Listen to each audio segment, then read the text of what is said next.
channel, and today I wanted to state 10 facts about kamikaze pilots.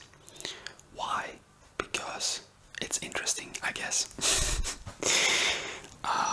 Before I start stating the facts, I would like to ask that if you like these kind of videos, please like the video and subscribe to my channel. It means a lot to me because obviously I'm just starting out, and yeah, I mean, I like making historical ASMR videos, so I will definitely make more of them. Like maybe I want to do twice a week. I'm hoping I can maintain twice a week, but we'll see. But anyways, like, comment and subscribe, and let's just get into it because I'm rambling all the time. Fact number 1. The name Kamikaze came from a Japanese legend where a storm rescues the Japanese people from a Mongol invasion twice. The name Kamikaze means divine wind. Fact number 2. The Americans used the name Kamikaze as a generalization for the entire Japanese Air Force. However, the special Japanese Air Force was called Tokotai. And by the way, I'm sorry if I mispronounce names. I don't speak Japanese at all, so I'm apologizing for if a Japanese person is viewing this and I totally butcher your language.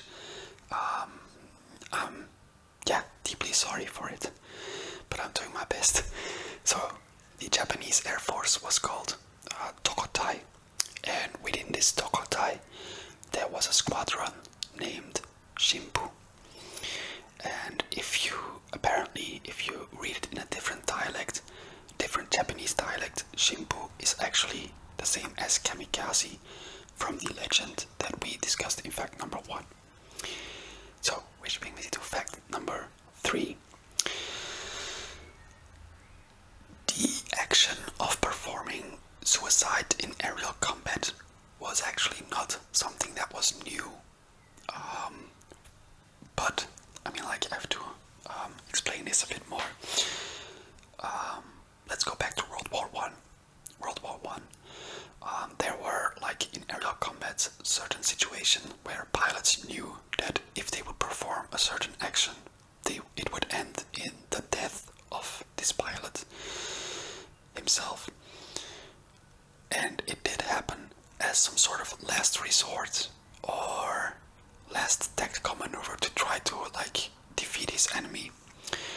For example, I'm talking about actions such as a plane ramming another plane in the sky. He knew that he would die, because if you ram a plane, your own plane would get damaged, and so they would both crash. And actually, that is some sort of like suicidal action.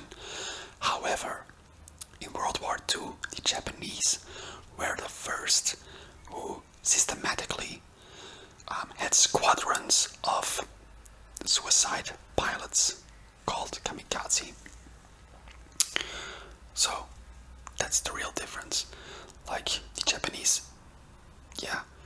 they intentionally and systematically performed suicide, while previously in other factions and stuff like that, suicide actions did happen, but they were always like individual actions and never like organized or intentionally. It was just like seen as a last resort, a drastic last resort. Moving on. Fact number 4. In 1941, there were also already mentions about kamikaze pilots by the Americans. However, these were not like real kamikaze pilots. In 1941, the Japanese Air Force would have squadrons who would perform really high-risk operations, but the goal was not to do a suicide action or something like that. The goal was to destroy a certain target, which was really high risk, and often the pilots would get killed, but the initial goal wasn't the suicide mission, but the destruction of the target. But the Americans will already speak in 1941 about kamikaze pilots, and they would mean by that they were suicidal Japanese pilots. But it was only later on in the war, and I will get to that in a bit, where the actual real kamikaze pilots by the kamikaze squadrons would start operating within the Japanese forces. Anyways, moving on. Fact number 5. I feel like I'm overcomplicating things a bit. My apologies. Fact number 5. Giving one's life in honor of the empire, in honor of the Japanese empire, was more or less common practice within some Japanese divisions and Japanese military.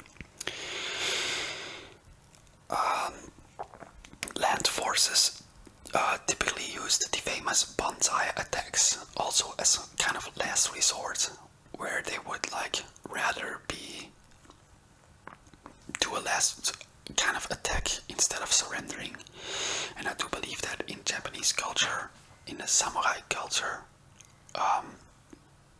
in Japan in medieval times, they would also not surrender. They would perform a suicide action, a suicide ritual.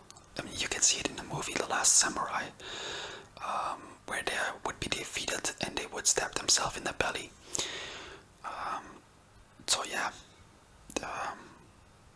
in World War II, it was also Japanese mentality was rather to have a last attack than to surrender to the Americans or to the enemy in general. Moving on, fact number 6, I'm sorry. In 1944, the Japanese High Command of Airlock Combat started mentioning suicide or kamikaze attacks. Initially, and they meant systematically, inducing them into the Air Force. And initially, there was some protest against these plans, especially by a man called Teraoka Gimpei. I hope I pronounced that somewhat correctly, I don't know. He was the head of the 1st Air Division of the Japanese Air Force. And a man called Arima Masafumi, a squadron leader within that air division, did not agree with Mr. Gimpei's attitude towards for him to deny the idea of suicide attacks. Which leads me to fact number 7. October 15, 1944, this very same man, Arima Masafumi, was the first real kamikaze attack that was performed. And by real, I mean that he intentionally took off, and the goal of his takeoff was to bomb himself to death in a suicide mission. His target was the USS Franklin, nicknamed the Big Ben, which was an aircraft carrier. So this became the first intentional kamikaze attack, but it was still on its own initiative. However, fact number 8, 2 days later, October 17th, 1944, the Americans invaded the island called Suluan. This made it easy for them to conquer the rest of the Philippines, and the Japanese were in need for a counterattack. And I believe the battle plan of the counterattack to stop the conquering of the Philippines from the Americans, battle plan from the Japanese, I'm sorry, was called Shogo. And there was a vice admiral, his name is Onishi Takijiro. He persuaded the famous 201st Squadron of the Japanese Air Force to change their initial goals of performing missions to performing suicide missions. So, yeah, that's where actual kamikaze pilots first came into the air, because they systematically, ordered by high command, took off to perform suicide missions. So that's when the first actual kamikaze squadron existed. But yeah, fact number 9, and fact number 9, I'm sorry.